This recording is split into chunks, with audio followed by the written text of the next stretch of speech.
Ready? All right. Hello. It is the MAK Studio, MAK Productions. Got Mitch, Amaru, Caden. My name is Caden. That's Amaru. That's Mitch, like I just said.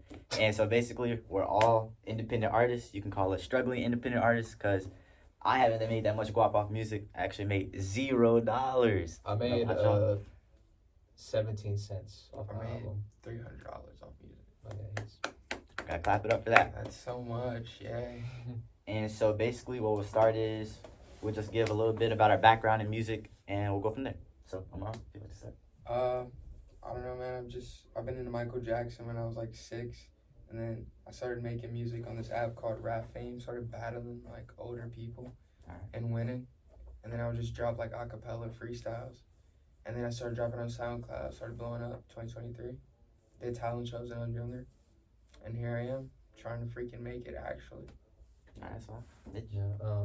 I've been making music since I was 13. Been making beats like all my life. Music's always been in my life. A couple years ago, I started like doing vocal stuff, rapping, and because no one wanted to buy my beats, so I was like, I'm gonna do it myself. Yeah. I learned how to mix and master. I learned how to like just be in a DAW and like musically inclined, I guess. I made an album last year. I made an album this year. I'm planning to keep doing that, and yeah. Sure. All right. I've been making music since about like 13-ish, 13, 14-ish. At least that's what I was writing down on paper, just like the lyrics and stuff. And then originally I made my first song on like GarageBand or something like that. It's still on my SoundCloud to this day. It's called like We Pop It and Lock It. It's and then I made another song. I don't even know how I made that one. Then I went to Band Lab. I was having fun with that, and I just wanted to take it seriously. And I got FL, and kind of just been dropping stuff. I made an album last year. It was self-titled, Caden. And then I made an album this year. It's called The Road to Feel Amazing. Yeah. Nice. All right. So the first question is AI a big worry for you guys at all in the music industry? My opinion, I think it is a worry in like the business sense, like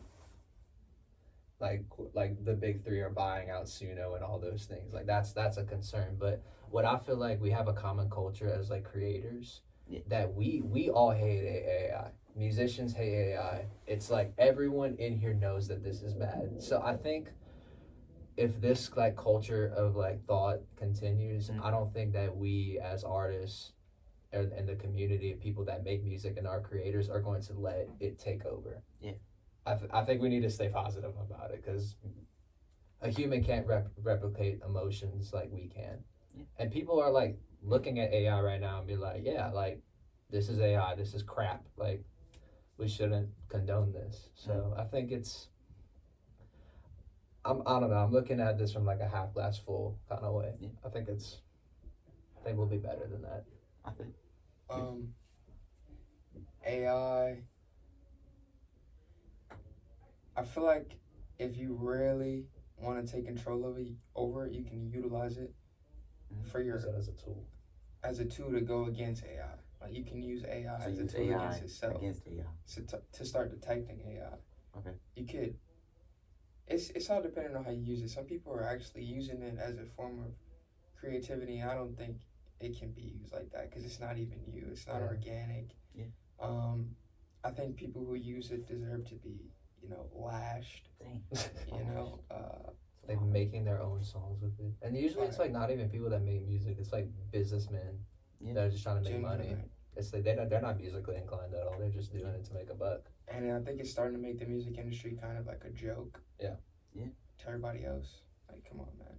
I mean, for me, to be honest, AI isn't the biggest. I think it has its ways to be a problem, but I think there is ways to detect it. Like me personally, when I listen to some stuff, it's not all that good to me. Yeah. So it doesn't. Oh shoot. And y'all want to just leave it or? I think we leave it. It's not that good to me anyway. So it's like, and then I don't know. I just feel like today I still have so many problems with technology that AI like my Wi-Fi don't even work sometimes. Like even when I'm here. So it's like I get what you're saying, but to me, and especially like I'm smaller, so nobody's really taking my voice like that. So I'll just keep making it, and then I do think that people eventually will get tired of it. And then like that lady who was in class yesterday, or like Monday, remember like she was kind of like giving out her voice for like everybody to use. I feel like I kind of see how she can be like in every band, you know, and she's trying to gain herself through that, and maybe she'll get exposure from those people, and they'll come back to her music.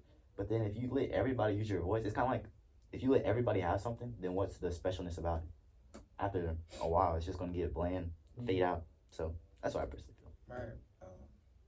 It's just sad, man. But as artists, we have to learn to move past this. Yeah. And see the light in every situation and try to climb over that wall like Darvin always tells us. You know what I'm saying? Thanks. Yeah. But for the next question I got for y'all, what is y'all's opinion or idea of the underground music scene right now? There's so much. Like when you say underground, there's like all these, especially in rap, like there's all these little like sectors. And I think it's cool because you have like your little niche, like there's people like doing like the rage stuff like Osama Son and all them, and then there's people doing like the conscious stuff like West Side Gun and all them. So it's a cool thing that like that's because that's what like hip hop started off of. It's like underground and stuff. So there's all these little like avenues for creativity. So if you put yourself in this little niche or whatever and you're good at it and it's unique to you, it's cool. Like it gives it a little bit more authenticity than like someone who's like at the top, like a Kendrick Lamar or a J. Cole or somebody like that, because they got like sponsorships and stuff, and you can get more of a fan base, a cult like fan base, when you're underground. To me, I actually personally hate the term underground. Like people say underground. Why? Because it's so broad. Because it can mean anything. Exactly, like especially. Because, like, you know, Che Romani, they keep calling, like, they're calling him the king of the underground. And to me, I think he's pretty successful. Like, he's got his last album, there's, like, millions of streams, like, on SoundCloud. And that's pretty tough. And it's, like, I feel like Drake, we all know who Drake is, but if you don't listen to Drake, is he underground? Like, that's what I feel like underground could just be an unknown artist. And I feel like it kind of puts people in a box a little bit. And it's like, oh, yeah, you're underground. I would just rather be known as an artist rather than underground. Maybe I'm not the biggest, but yeah. Well, the underground is not just like a statement to some people. Like it's not just a term. It's like a community. So some people come up through SoundCloud, and that's really where the underground originally came from. That's true. Some people are making it some other thing. Like TikTok, okay, cool. That's like sort of underground, but like nah, it's like you just posted on TikTok and you blew up and like you built like a little fan base off that. And people are saying 12-second song. Playboy Cardi is like underground. Nah, bro, he came He's up a whole selling out different arenas way. right now. Right, underground is like, bro, you really have a community of people. Like you're on Discord calls with them. Like it's straight SoundCloud vibes. Like I can't really explain it, bro. Like it's just Che. He's underground because like he came up through this community. And other people like Drake haven't come up through this underground community. They came up like before. Would there ever be a time Drake was an actor, right? And like Lil Wayne found him, right? Would there ever be a time that Che would not be underground, or is he just gonna be underground forever? No, you can definitely move past it. What successful person have we seen like really come? Like X, he came from the actual underground. I'd say them, like X and Uzi, C, like that whole little that SoundCloud era was genuinely underground. Like they had that small fan base and they grew like through Tumblr, freaking Twitter, like fights, prison. Like they have a story that was raw and crazy, and that made it underground. I can't explain. And with the current vibe of like the music industry now, it used to be like you would fight for a record deal and you're it. Now that's a lot more accessible. Like anyone could like make a studio out of like their phone or something. Like Steve Lacy did that, and he blew up off of that one song. I can't forget what it's called, but I don't know. It's a lot more accessible, and like more people are getting into music, and you don't need that record deal anymore. So you can like really take that authenticity and go forward with it. I don't know. Underground, definitely a point of discussion. I think the community is cool for sure. Yeah, for sure. Yeah. I just like art. That's my topic. No, definitely. But got a question, Mitch? What are some struggles that like y'all have faced in the music making process, or just as artists in general? You want to take this one first? Man, there's so much. First, you gotta get the dough. You don't know how much that's gonna cost. You gotta get the equipment. You could pirate it. And you're like young.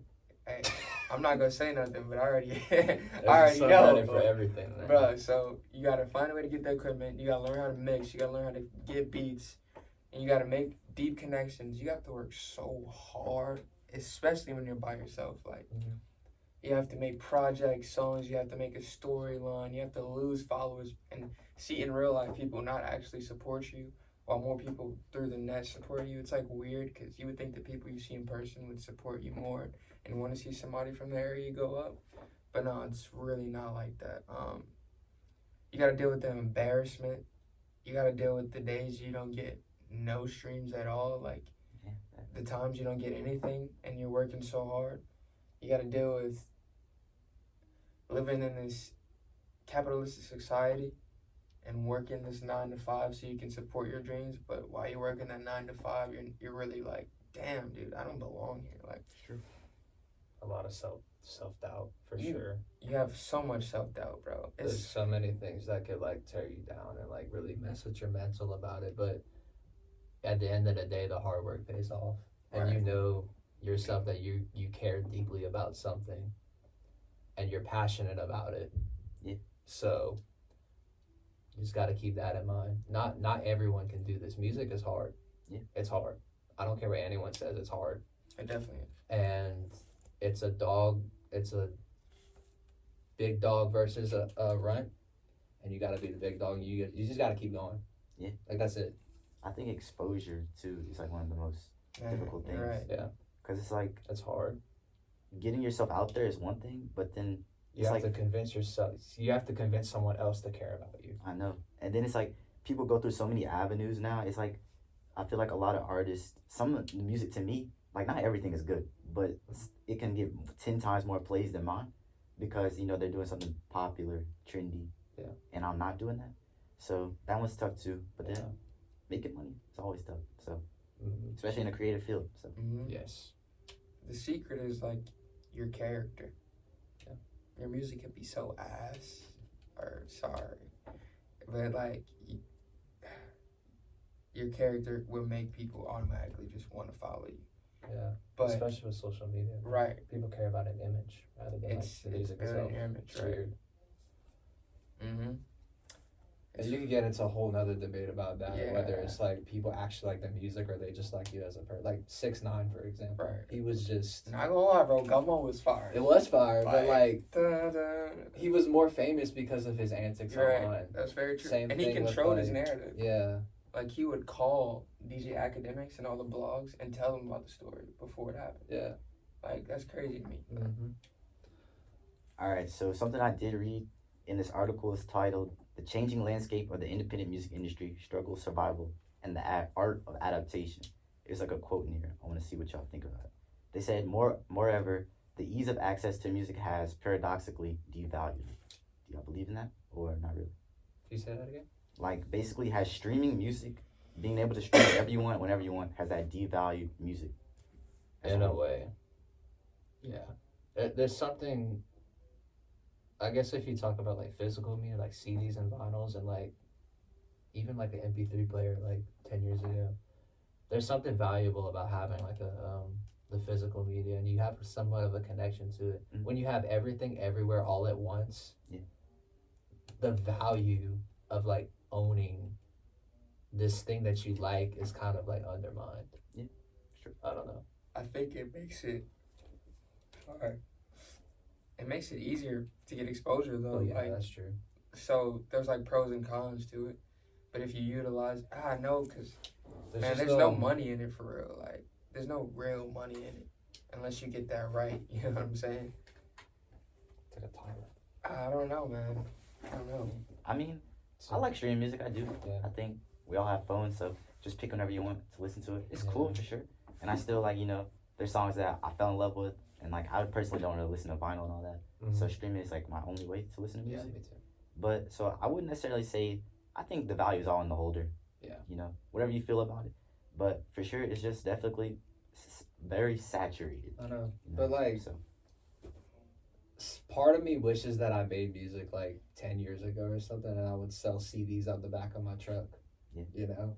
Like I don't know. It's like an emotional thing for me. It's not much. I don't know. I'm not finna go through that, bro. Like, I feel like It's that like the would, grind. Like Jay-Z did that. I would understand. No, bro. He also sold drugs. Yeah, that too. To support, like, it was. Man, they went through a lot.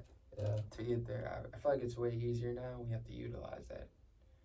It would be hard, bro. Yeah. It would be harder. It already is hard. Like, it already is hard. That's just adding more weight. But I was reading an article, and one thing that let me say the name of the article says, it's by Exposure Music. It's called the 6 most common challenges faced by independent musicians. And one topic we didn't talk about is the competition. Like, it's so much competition right now, and there's like so many people making music right now. There's so many different images. There's so many different things thrown at you. It's like, how the hell do you even stand out for real? Like, how do you make yourself known to these people who have all of these people to look at? They got Netsman to look at. They got Ken Carson. They got freaking Destroy Lonely.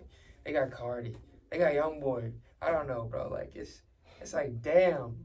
What can I offer that's different? And even in like our sector, there's competition there too, because everyone's fighting for someone's attention. Right. And it's a lot of people. Yeah. We all want to make it. What makes you different? Yeah. Guess And it's just, that's up to you. yeah, really. It's just whatever you can do that's genuine, that's different, really stand out. You have to find that thing, you really got to search for it, you really got to work for it. But like once you do hit it, and once you get it and it pops, I think that's like the best feeling. So yeah. True. All right. That's a wrap, man. Good to me. Thank you for choosing MAK Studios. We'll get at you. Deuces. Peace. All right, what y'all think? 17 That's minutes. dope.